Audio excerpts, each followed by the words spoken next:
మొన్నటిదాకా మా బజార్ దిక్కు చెత్త కొంచెం పోయేటోళ్ళు రోజు వచ్చేది. కానీ గీ నడుమ ఏమైందో ఏమో దినం తప్పించి దినం ఒక్కోనాడైతే రెండొద్దులకోసారి వస్తుర్రు.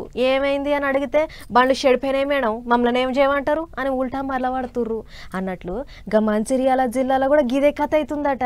పాండ్రి చూసొద్దాం.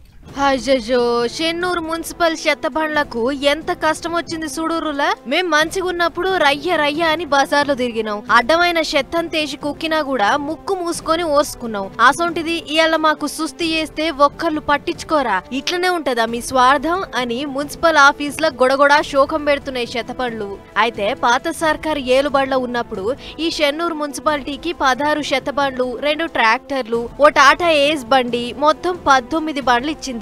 అప్పటి సంధి చెత్త కొంచెం పోయేతానికి ఇయ్యరమయ్యర వాడిరు గాని యాళ్లకు సర్వీసింగ్ చేపించి బండ్ల హాలత్ ఎట్లుందో పట్టించుకోలే. ఈగేముంది, 19లా 8 బండ్లు ఖరాబ్ అయ్యి ఇగో ఉలిగడ్డలకు కూడా పనికి రాకుంటాయినాయి. మీద షిప్పలు కూలబడి జర్ర మమ్మలను కొంచెపోయి వాడుకోర్రి అన్నట్లు ఈడిగల పడుతున్నాయి. మరి మూలకు పడి ఎన్నొద్దులైతుందో ఏం పాడో గాని అంత జంగు పట్టి బేరింగులు బీరింగులు టైర్లు పురాగా ఖరాబ్ అయినాయి. పురపాలక సంఘం అని రంగులేసిన చెత్త డబ్బాలు అదే చెత్తలగా వచ్చిపోయినాయి. అయితే మిగిలిన బండ్లతో చెత్త కొంచెపోతుర్రట గాని అవి ఏ మూలకు సాల్తలేవు. దీంతోని పట్నం అంతా ఎక్కడి చెత్త అక్కడనే పేరుకుపోయి గలీజ్ వాసన వస్తుంది. ఇదంతా చూసిన జనాలు యాళ్లకు మున్సిపల్ పన్ను కడతనే ఉంటిమి, ఆమ్దాను కూడా గట్టినే ఉండే, గీ బండ్లు రిపేర్ చేసుకునే సోయలేదా అని గర్వైతుర్రు. మరి ఇప్పటికన్నా సోయకొస్తారో లేదో చూడాలి.